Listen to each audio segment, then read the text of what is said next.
지금도 생존하고 계신 분이고 지금도 활동하고 계시는 서예가가 계세요. 이분이 불자세요. 불자 서예가신데 이분께서 70년대에 원래 경찰이셨답니다. 경찰이셨는데 그냥 뭐 이렇게 어렸을 때부터 학교 다니다가 자연스럽게 경찰이 됐다가 결혼해서 애도 낳고 경찰로 근무를 하고 있는데 마음 한구석에는 이게 아닌데 내가 이 길이 아닌 것 같은데 이런 생각이 자꾸 들더랍니다. 그래서 사람이 살면서 자기가 좋아하는 걸 직업으로 가질 수 있는 거는 굉장히 큰 복인 것 같아요. 예, 굉장히 큰 복인 것 같아요. 그렇죠. 그리고 보면 광우 스님 같은 경우에는 정말 이게 승려가 직업은 아니지만 뭐 단어로 표현하자면 정말 천직인 것 같아요. 예, 전 너무 좋아요. 예, 뭐 그게 좋다고 합시다. 예, 뭐 어쩌겠어요. 자, 이제 웃자가 말이고. 자, 근데 그분은 경찰로 있으면서도 이게 아닌데. 그러다가 그분 교통계에 계셨대요. 그래서 이제 거리에서 길에서 이렇게 교통정리 같은 것도 하고 하시다가 저기 이제 그 건물인데 건물에 큰 간판에 서예 교실이라고 이렇게 써 있더래요. 그걸 보고 갑자기 가슴이 콩닥콩닥 뛰더랍니다. 생전 뭐 서예 같은 거 관심도 없었는데. 그러니까 이게 다 전생의 인연이에요. 예, 무언가를 보고 내 가슴을 뛰게 하는 거는요, 다 전생의 인연입니다. 그런데 중요한 게 있습니다. 전생에 복이 많은 사람은 자기가 하고 싶은 걸 선택해서 그걸 직업으로 삼았을 때 성공을 합니다. 근데 전생에 지어놓은 복이 없는 사람은 자기가 하고 싶은 걸 만나도 성공하기가 쉽다 어렵다? 어렵다는 거예요. 이게 바로 복노름이에요. 복노름. 불교에서는 이 사바세계가 복노름이라고 했습니다. 자기 복대로 살아간다. 여러분이 살아가면서 일이 술술 잘 풀리면 그만큼 지어놓은 복이 많은 거예요. 여러분들이 살아가면서 자꾸 막힘이 있고 장애가 있으면 지어놓은 복이 없는 거예요. 그럼 어떻게 해야 되냐? 지금이라도 복을 지어야죠. 지금이라도 기도를 하고 복을 짓고 마음을 잘 써야죠. 이게 바로 불자의 삶인데 잘 된다 안 된다? 그 안 되는 이유가 우리 불교에서는 업장이 두껍다고 표현합니다. 업보가 두껍다. 머리로는 아는데 몸으로 잘 안 돼. 업장이 두꺼워서 내가 내 자신을 행복의 길로 이끌 수 있는 방법이 몸으로 딱 실천이 안 되는 거예요. 예를 들어서 하루에 108배 하는 게 어렵지 않거든요. 사실 어렵지 않아요. 한 20분이에요. 20분. 고소영 씨는 한 15분 걸린다 하대요. 옛날 무슨 프로 보니까. 그 108배 20분 하는 게 어렵지 않고 사람이 꾸준히 108배만 정성스럽게 해도 시간이 흐를수록 마음이 편안해지고 주변의 일이 편안해진 걸 느낄 수 있거든요. 그 20분 투자도 된다 안 된다? 잘 안 된대요, 사람들이. 예.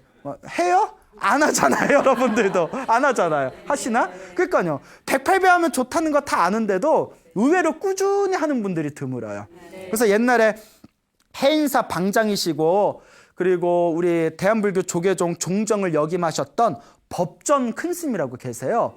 이 법전 큰 스님이 항상 하시던 말씀이 3000배 하는 것보다 한 달에 한 달에 한 번씩 3000배 하는 것보다 매일 하루도 안 빠지고 매일 108배 하는 게 더 어렵다. 이렇게 말씀을 하셨다고 합니다. 무언가 꾸준하게 한다는 게 어려워요. 그리고 우리가 기도하면 좋다는 거 다 알잖아요. 근데 기도가 매일 잘 돼야 안 돼요. 그렇죠? 뭐 한다고 빠지고 뭐 한다고 오늘 넘어가고 그러다 보면 오늘만 하루만 빠져야지 하면 며칠 빠져요? 이틀 빠지고 일주일 빠지고 한 달 빠지고 한 달 기도 안 하면 난 이번 생에 가망 없나 봐. 이런 식의 이제 마음이 생기게 되겠죠. 자, 그래서 내가 복을 짓는다는 게 이와 같이 중요하구나라는 것을 기억을 꼭 잘해 두시기 바랍니다. 어쨌거나 그 서예교실 간판을 보고 가슴이 콩닥콩닥 뛰는 게 느껴졌대요. 그러니까 전생에 인연이 있는 거겠죠. 그날로 서예교실 거기 이제 등록을 하고 서예를 계속 이제 배웠는데 붓을 잡고 글씨 쓰니까 그렇게 너무 좋더래요. 너무 행복하더래요. 그러니까 모든 정신이 다 어디에 빠져들어요? 서예, 붓글씨에 빠져드니까 나중에 부인 몰래 사직서를 내고 부인하고 상담도 안 하고 여러분들 남편 직장이 서예한다고 멀쩡한 직장 그만두면 속 터져요 안 터져요? 터지죠. 그런데 이제 그 남편이 사직서를 내고 이제 감정이입되신 분들이 계신 것 같아요. 붓글씨 서예학원을 막 다니시는데 서예학원을 막 다니다가 부인한테 말을 못하는 거예요. 그러니까 자기도 양심이 있는지 부인한테 미안해가지고 그래서 6개월 동안 말을 안 하고 6개월 동안 매일 경찰복을 입고 서예학원에 출퇴근을 했답니다. 예? 그것도 참 곤욕이에요. 근데 그 얘기 듣고 저는 생각나는 게 아니 그 6개월 동안 매달 월급은 어떻게 넣어줬을까? 근데 그 이야기는 제가 못 들었고 여튼 이제 6개월 동안 서예학원을 계속 다녔는데 이제 자기는 신나라 하고 어떻게 발각됐냐면 6개월 후에 경찰서에서 통지서가 왔대요. 퇴직금 받아가라고. 네, 그래서 그걸 부인이 본 거예요. 근데 요새는 월급이니 퇴직금에 다 월급이니 다 통장으로 넣어준다면서 이체가 되는데 그 통장 번호를 부인들이 다 관리한다면서요. 그런 얘기들이 있더라고요. 모르겠어요. 제가 마누라가 없어서 예. 요새 부인이 다 경제 통장 관리한다 이런 얘기 있던데. 하여튼 이제 통지서 보니까 부인이 이제 울고불고 난리가 났을 거 아니에요. 그래서 남편이 이제 거사님이 싹싹 빌었대요. 그 간절하게 설득을 했대요. 근데 부인이 보살이야. 부인이 아유 어떡하겠어요 알겠어요 하고 이렇게 응원을 해줬답니다. 야 참 근데 말은 착한 부인이지만 그 부인도 속이 얼마나 썩어 나가겠어요. 자 어쨌거나 이제 그렇게 부인의 동의를 얻고 열심히 이제 서예를 했는데 열심히 해서 나중에는 서예 학원까지 차렸대요. 그런데 저도 잠깐 학원에서 서예를 배운 적이 있었는데 저 서예 가르쳐 주신 선생님이 한 경력이 30-40년 되신 분이었어요. 그분이 옛날 70-80년대 90년대 초반만 하더라도 서예 학원이 엄청난 호황이었대요. 당신 서예 학원이 조그맣는데도 하루에 4시간을 자면서 오전 오후로 풀로 가동을 했대요. 그때 번 돈으로 지금 버틴다고. 그래서 제가 그러면 서예 학원이 언제부터 이렇게 조금 쇠퇴했습니까? 왜냐하면 지금 여러분 주변에 가보면 길에 서예 학원 본 적 있어요? 없어요? 없잖아요. 거의 없어요. 컴퓨터가 나오고 컴퓨터로 인쇄되는 게 나오고 서예 학원이 이제 이렇게 쇠퇴했대요. 옛날에는 글씨 잘 쓰는 게 취업에 굉장히 중요하고 꽃집에서도 무슨 어디에 보내면 붓글씨로 축 하고 아무개 이런 거 다 해줘야 되는데 컴퓨터로 윙 하고 글씨체가 다 나오니까 그 뒤로 서예학원이 이제 문을 닫아버렸다. 쇠퇴하게 됐다고. 그러니까 그분이 이제 서예학원 차리고 이제 그때는 이제 호황이었겠죠. 근데 그때만 하더라도 그분이 이제 불교 신자가 아니었대요. 절에 가서 법당에서 절할 줄도 몰랐대요. 근데 아무리 봐도 전생이 인연이었던 것 같아요. 이분이 평소에 등산을 좋아했는데 어느 날 꿈을 꿨는데 꿈에 등산을 하고 있었답니다. 꿈에 이렇게 등산을 하고 있는데 갑자기 앞에 승복을 입은 이렇게 노스님이 나타나시더니 큰 이렇게 책 있잖아요. 큰 책을 자기한테 던지면서 얘따 이거 받고 이거나 열심히 써라 하고 책을 휙 던졌는데 책을 딱 받았는데 책이 얼마나 무거운지 자기가 뒤로 나자빠지는 꿈을 꿨대요. 그래서 자면서 딱 깼는데 이게 무슨 꿈인지 뭔가 징조가 있는 무슨 어떤 무언가를 가리키는 꿈인 것 같은데 그게 가슴에 딱 걸려가지고 그날 밤을 꼬박 새웠답니다. 그래서 자기가 산에 올라가다가 스님을 만나는 꿈, 그래서 책을 던져주는 걸 받는 꿈을 꿨으니까 그 책이 뭐였을까? 꿈에서 나보고 쓰라고 한 그 책이 뭐였을까? 그래서 이제 속리산을 올라갔대요. 속리산. 저기 충청도에 속리산이라고 알죠? 네. 속리산을 올라갔는데 속리산에 이렇게 암자가 많아요.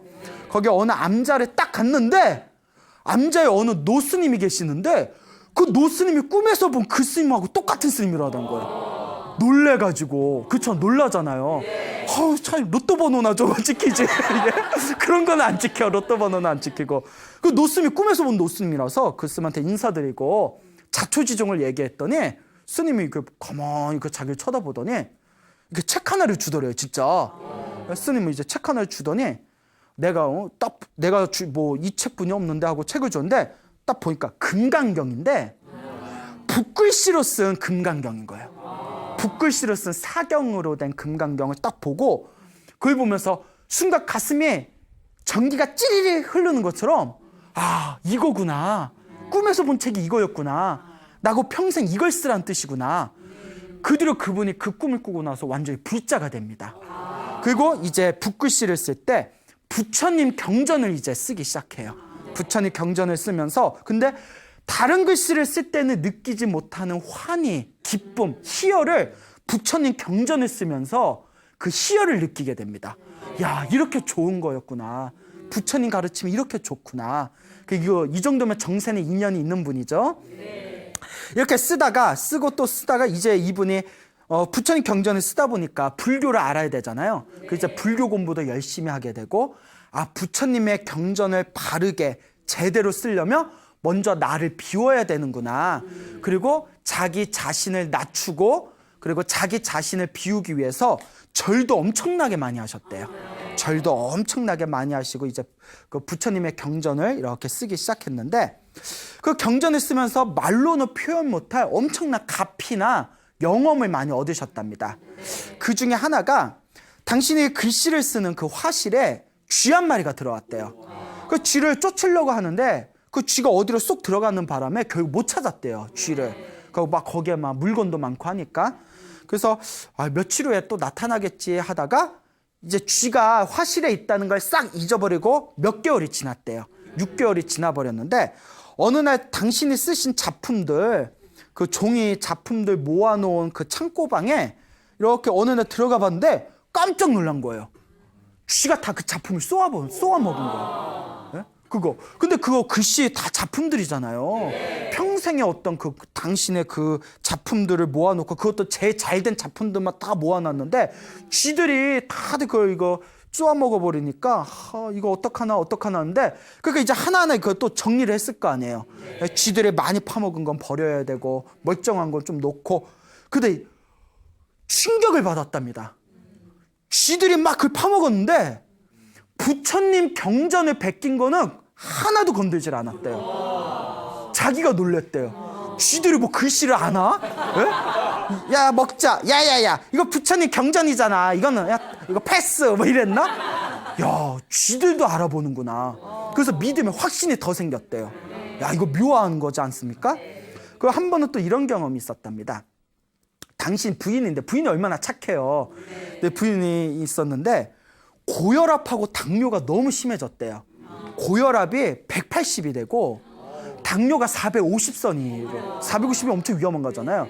그 병원에서 이제 난리가 났는데, 그래서 이제 자기 하나뿐이 없는 자기 이제 부인, 어떡하나 하다가 누가 산삼을 먹이면 좋은데 이러더래요. 산삼이 뭐 산삼캐기가 쉬운가요?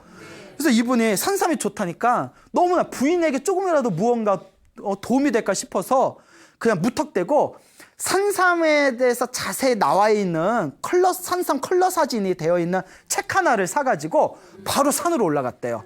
가면서 이렇게 책 보면서 산삼인가 이렇게 올라갔는데, 그래서 갔는데 딱 봤더니 산삼하고 똑같이 보이는 풀이 있더래요. 근데 자기도 산삼이 이렇게 쉽게 발견되겠냐, 그렇잖아요. 책 하나 사고 올라갔는데 갑자기 똑같네. 그러니까 이제 자기도 믿겨지지가 않아서 에이 설마 그렇게 산삼이 쉽게 캐지겠어요? 그러면 산삼이 그렇게 쉽게 캐지면 그게 산삼이겠어요? 더덕이나 도라지지? 그래서 이렇게 옆에 쭈그리고 앉아서 사진을 한참 쳐다봤대요. 잎이 몇 개고 털이 어떻고 아무리 봐도 산삼이더래요. 희한하다. 근데 너무 쉽게 발견해서 자기도 도저히 이해가 믿음이 안 갔는데 컬러 사진하고 너무 똑같아가지고 일단 그걸 캤대요. 캐서 딱 내려갔는데 60년 된 진짜 산삼이었대요. 이야. 그래서 그걸 부인한테 먹였더니 부인이 몇 날 며칠 동안 잠만 자더래요. 밥도 안 먹고 그냥 물만 마시고 잠만 자더니 병원에 딱 갔으니까 며칠 만에 잠을 푹 자고 나서 고혈압하고 당뇨가 정상으로 돌아와 버렸답니다. 야, 이게 불보살의 가피 아니겠습니까? 그래서 저도 부처님한테, 부처님 저도 삼삼은 아니더라도 삼삼 찌끄레기라도 좀 발견하게 해주세요. 그 산에 가서 보면 저는 그 풀이 다 그 풀 같고, 저희 화계사에 있을 때 우리 저기 재무스님이 스님 여기 풀 좀 뽑아, 요 풀 좀 뽑아 해서 이렇게 풀에 다 뽑았거든요. 뽑으라니까 전 또 시키면 잘해요. 뒤에서 뭐 화를 내시는 거예요. 왜 그랬더니 풀 뽑으라 때 구절초래 다 뽑아놨다고. 내 눈에 다 풀이지 뭐 아나? 그래서 기껏 뽑아놨더니 또 화를 내고. 그 뒤로 저한테 일 안 시키더라고요. 예, 예. 그러니까 이것도 걸리는 사람한테 걸려요. 예? 우리 같은 사람은 풀 뽑으라 했더니 구절초나 뽑고 있고, 그런 분들은 올라갔는데 산삼 캘려고 올라갔더니 눈앞에 뭐가 있어요? 산삼이 있고. 그래서 옛날 분들이 그런 얘기 했잖아요. 산삼은 발견하는 게 아니라 나타나는 것이다 라는 그 신만이들의 명언이 있답니다. 그래서 신만이들이 굉장히 기도를 많이 한답니다. 산신 기도를. 제발 이제 그 약초 좀 캐게 해달라고. 이런 이야기 들어보면 정말 신기하지 않을 수가 없습니다.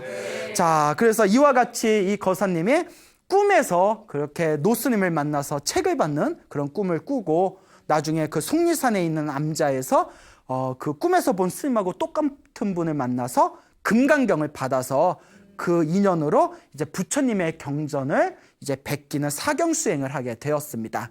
그 사경수행을 하면서 또 수많은 가피들을 얻게 되셨고, 이분께서 하시는 말씀이, 내가 부처님의 경전을 베끼는 사경수행을 하면서 무슨 일이 잘 풀린다든가 혹은 무슨 기적 같은 가피를 얻는다든가 이런 것보다 더 소중한 걸 발견하게 되었다. 그것은 불법을 만나서 항상 마음이 편안하다는 것이다.